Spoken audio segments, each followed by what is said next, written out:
Nik uste dut atzo Bartzelonan Generalitateko presidentearekin izandako bilera izan daitekela hitzbide izateko aukera bat, eta azpimarratu nahiko nuke atzokoan berretsi egin dugula, zer garen, demokratak eta abertzaleak, nazionalistak garela, bai Konvergentzia y Uniokoa eta baita Artur Mas eta baita Eusko Alderdi Jeltzalea eta biok.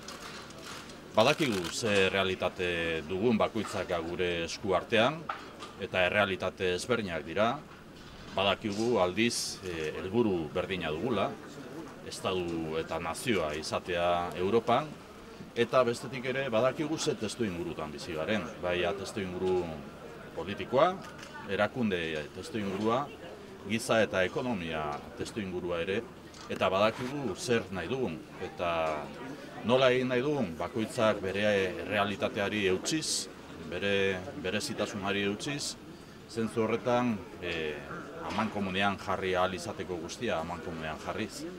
Eta hortik aurrera, estatu honek urteetan zehar ukatu egin diguna, lortu egin ahal izatea, bai erabakitzeko eskubidearen bitartez gauzatu egin ahal izatea, hiritarren borondatea, eta nahi duguna da hiritarrentzako onena den, eta da hori atzo azpimarratu genuena.